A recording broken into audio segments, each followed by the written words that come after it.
flesh. Alright? And there's gnashing of teeth. You are burned, but can't burn. Am I right? So that's eternal death. That's what happened to those who don't know Jesus. Those who never received Jesus into their life. You still live in eternal death. So you can't die as a spirit, but God needed death. Am I right? So, what are the three ways of death? Let's do a review again. Number one, Holy Spirit living you, right? Number two, the presence of God living you. Number three, your spirit living your body. Now, let's look what happened to Jesus. Are you ready? Let's look. Now, watch this. God said, okay, Satan, in order for me to solve this problem, I have to get out the spirit world because I cannot die. So I have to come into the world legally through a woman. Remember? You all as though never read the Bible. You are looking at me as though you never read the Bible. Let's come to the Genesis chapter 3, verse 15. Do you know that when the problem happened, God already provided the solution? Yes. In Genesis 3:15, and I will put enmity between you and the woman, and between your seed and her seed. Look at the word S. It's a capital S, seed. That is Jesus. So, and he shall bruise your head, and you shall bruise his heel. Can you see that? So God has already provided the solution. Devil, you use the woman in the garden. The same woman that you use. I will use her legally and destroy you. So God used Mary, the same woman. That is the answer, right? The seed that is produced from that woman destroy the power of death. So that's the scripture for you, okay? So she is going to provide a body for me through a seed. So I become a candidate of death. Can you see that? So God knew that there is nothing that can satisfy, and the devil is keep accusing day and night in heaven. God has to do something about it. And he said, okay, the son will be the candidate of death. Can you see that? So, and I'm going to die in three ways. Can you see? And Jesus said to the devil, I'm going to die in three ways. So let's look at what happened to Jesus. So how did he die? So on Good Friday, right? Christ was put on the cross. The day before the Passover in the garden, Jesus was praying, Father, is there any other way to do this? Can you see that? Who was crying? Jesus was crying, not the Christ. Jesus was crying. Father, is there any other way? Do I have to die? But what happened? Father, is there any other way to do this? Let this cup means price, redemptive price. Let this cup pass from me. But the Father never answered. Remember what happened in the garden, right? Jesus was praying, but Father never answered. Why? Because you can't avoid death if you gone on to pay the penalty of death. Amen. Jesus cannot avoid. So Jesus said, not my will, but thine be done. Amen. So watch this. He went to the cross. They put a nail in his wrist, nails into his ankle. They stripped him, they wiped him to cruel, bloody death. And he is hanging on the cross. Can you see that? Now, in order to be be substitute, he has to experience the exact death that you experience. Alright, so Jesus has to experience it. Because Jesus is man and he's also God. But he has to experience what man had to experience. The three ways of death. So, first he has to die by the Holy Spirit living him, right? That's the first way. Second, he must die by vacating from the presence of God. And third, he must die by his spirit leaving his body. Let's see what happened. On the cross, Jesus began to talk. And he talked his way through each death. See what happened. First he said, Father, why have you forsaken me?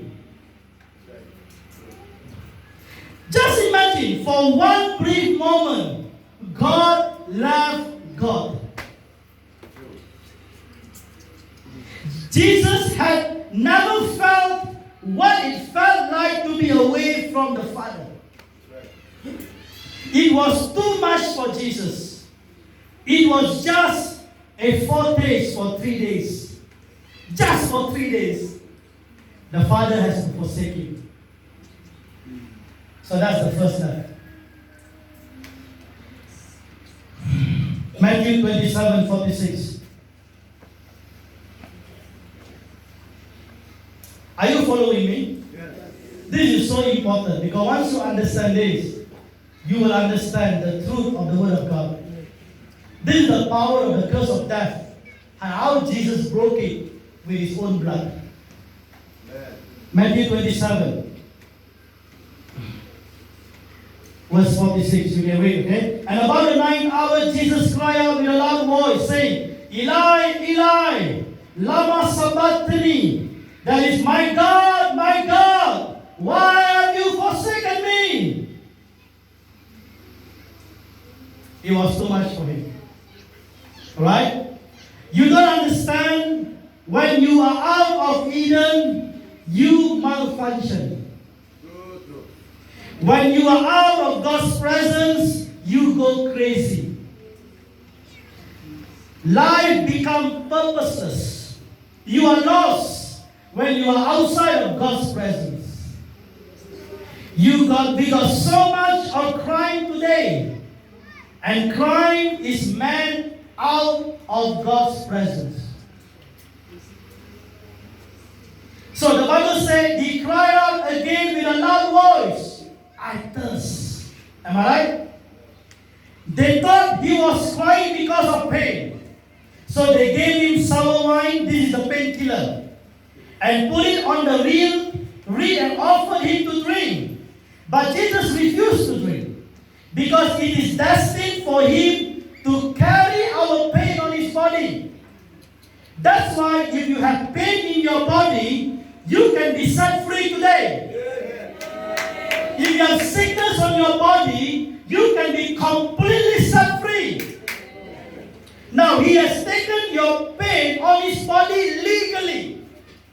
So it is illegal for the pain to be on your body.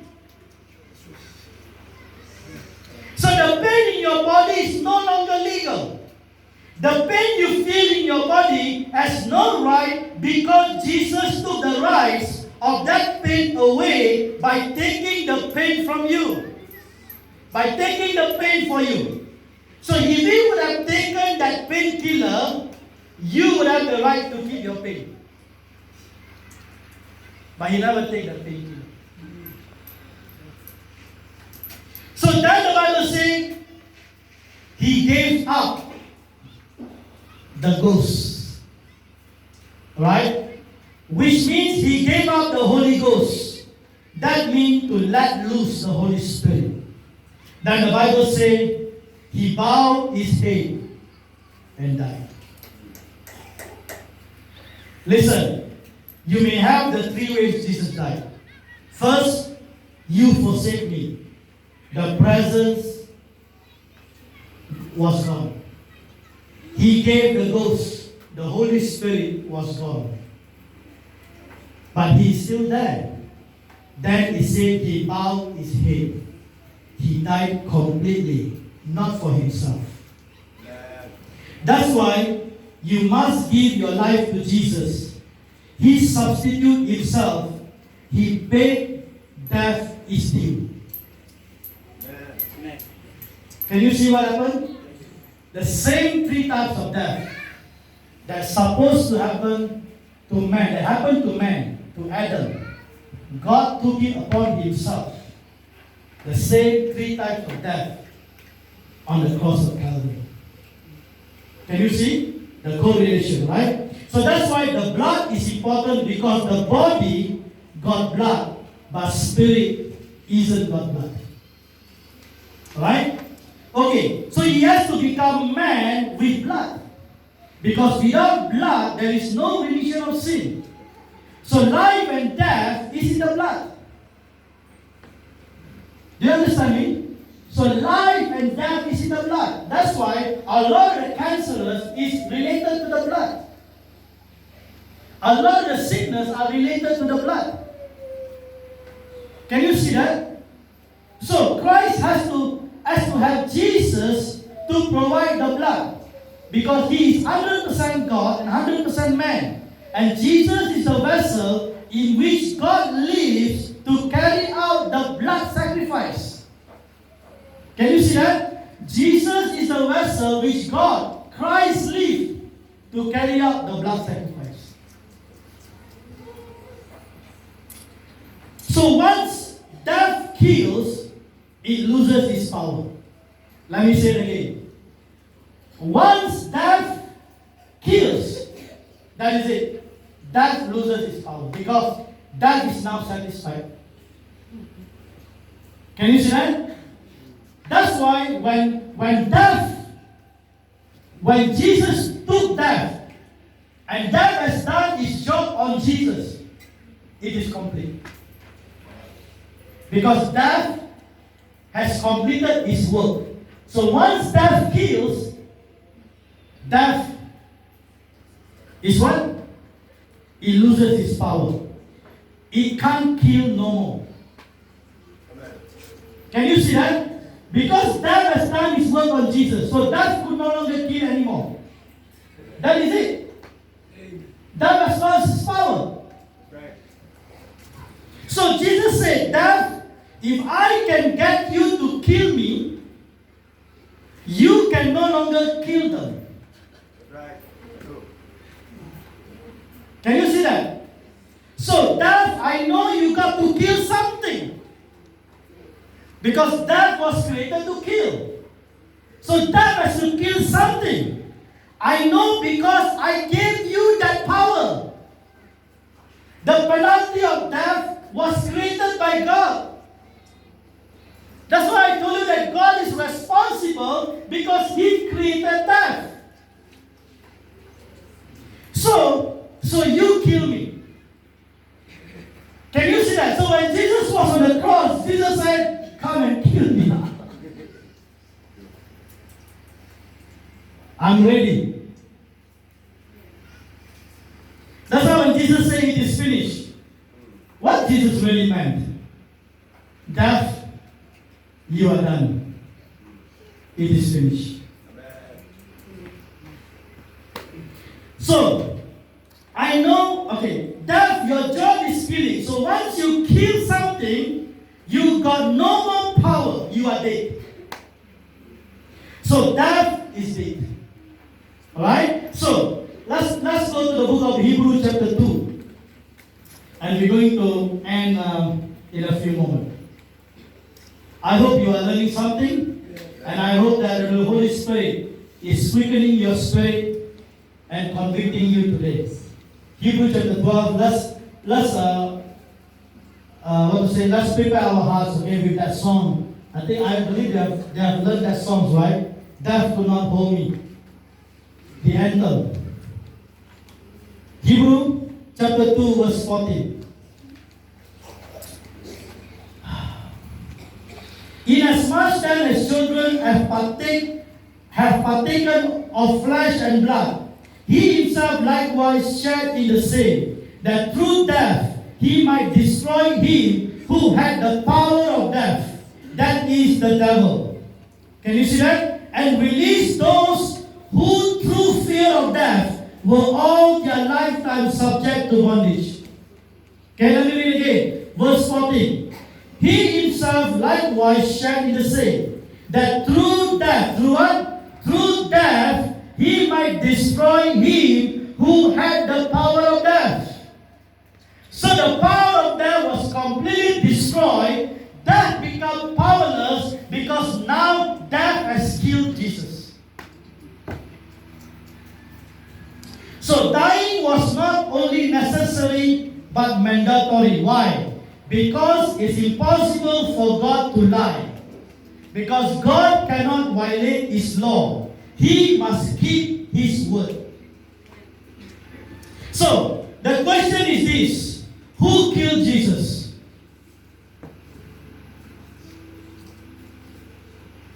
Who killed Jesus? Let me answer this question with clarity. Was it the Romans? Was it the Jews? Was it the soldiers? Or the Gentiles? Who killed Jesus? Isaiah 53.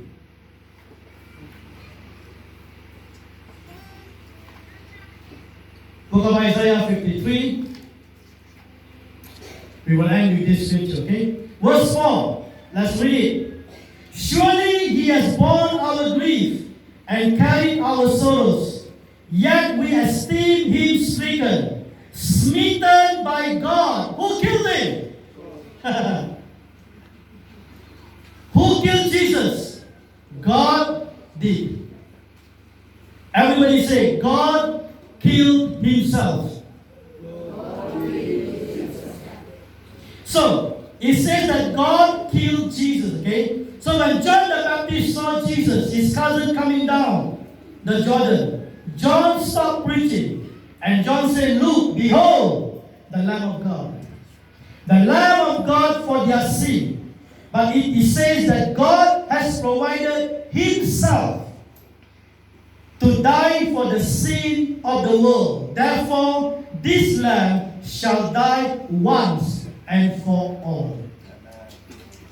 How many of you come to church today and bring your sheep? Anybody? Anybody bring your goat today to sacrifice? For your sin? No more. Or else this whole place will have animals. Your pastors will be bloody. That's nothing, because Jesus has done it once and for all.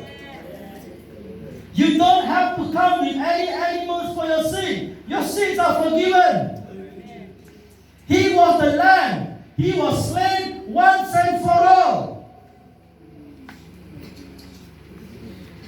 Next question. What killed Jesus? Was it the nails, the whip, the crown, or the spears? Isaiah 53:6. And we like sheep have gone astray.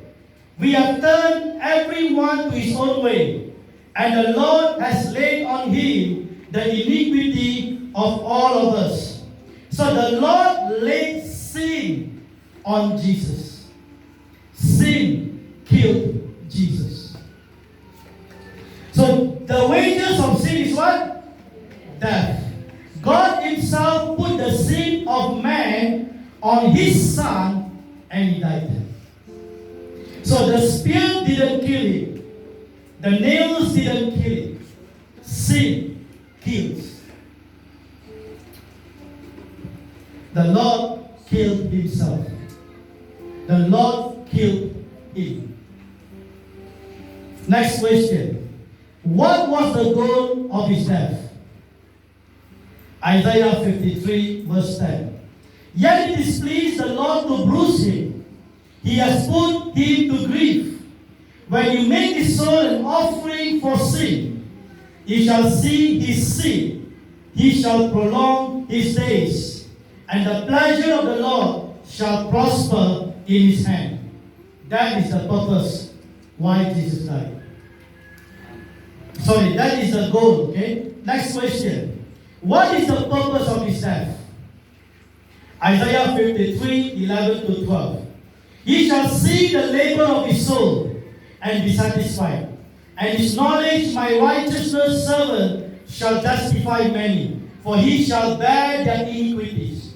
Therefore, I will divide him a portion with the great, and he shall divide the spoil with the strong. Who are the strong? You and me. We are the strong. God said he will divide the spoil with the strong. Alright? So he will divide the spoil. The strong here refers to his brethren, you and me. The Bible is clear that upon his death, Jesus will return to life and he will divide the spoils with the strong. He gave us what he got. What are these spoils? These are keys. He gave you the keys, the key of death, hell, and graves. These are the spoils. So when Jesus returned, he gives us the keys of death, graves, and hell. That's why you don't have to die. That's why even if you die, you will rise together with him. Because you have the keys. So the crisis of Calvary then is simple. That is, the death of Jesus was not suicide. It is not a martyrdom or a political rebel cause, no. But rather, Isaiah 53 was very clear. It says, for he bore the sin of many and made intercession for the transgressor. In the last two lines, you see, and he bore the sin of many and made intercession for the transgression. What a statement. Am I right? What a statement. So that's why if we live in victory over death. So if we live in victory over death. Okay? So let me just bring you to this passage and then we're going to end it. 1 Corinthians chapter 15. Sorry, I have to finish this. I can't leave it halfway. Or else the story won't complete. Are you okay? 1 Corinthians 15. You will see me again after this. Until the next appointed time. Okay? I didn't say when, I said appointed time. 1 Corinthians 15, verse 20 to 23. But now Christ is risen from the dead, and has become the first fruits of those who have fallen asleep. For since by man came death, by man also came the resurrection of the dead. For as in Adam all died, even so in Christ all shall be made alive. But each one in his own order. Christ the first fruit, after all those who are Christ and his coming. Alright? So, the last enemy that will be destroyed is death. Am I right? Verse 26. Now look at verse 26. It says that the last enemy that will be destroyed is what? Death. That's why I say the last enemy is not the devil. Why are we fighting the devil? The devil is not the problem. It is the death. So the last enemy is the death. So that doesn't mean he's going to destroy death. It means the last enemy that you will weep when you are on your dead bed. That's the last enemy that you will weep. So what is the last enemy? So you will weep all your last enemy. Okay, watch very carefully before you die. So before you die, on the bed, you're going to weep your last enemy. So what are these last enemies? So look, these are your lack. Lack, you weep it. Poverty, you weep it. See? So because before that, there's a last enemies you have to handle. So these last enemies are enemies that has been stopping you for years. It can be your finance. It can be your business not doing well. You weep it. You weep it. You weep it. Because when you die, you are dying victoriously. Amen. You are not going to die without finishing your work. You must die make sure you finish it so that when you die, you can say, it is finished.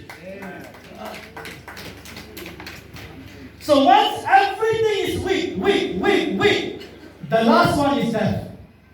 Am I right? The last one is death is waiting for you. Alright? So, you weep the death. You weep the death, the last one. And you die victoriously. So you are waiting to die. You are waiting to die victoriously, right? So you weep all these things that has been. So you have victory over everything while you are still alive. Amen. So that the last enemy that you have on your sick bed or on your bed is with a smile in your mouth. It is finished. Amen. So that is a celebration. Am I right? It is a victorious celebration. That's why we celebrate. Because you died victoriously. Amen. So before you die, don't leave the debts for your children to pay off. No. Make sure you weep everything. So that when the last enemy you have is death. So that when you die victoriously. Amen? Amen? Can you understand how the blood covenant, how through the blood, that transfusion that took place, that cut off all the contamination in our bloodline, that today you are completely set free because you have the flawless blood of Jesus inside of you. And through his death, how he died, how by the blood of Jesus, through his death, the process of death, through the blood of Jesus, we are completely set free. This is what it meant by Good Friday and Passover. It's not just he died on the cross for our sin, but there is greater truth. There's a greater understanding behind what has happened on the cross of Calvary. I hope you understand. Right? I want you to stand with me.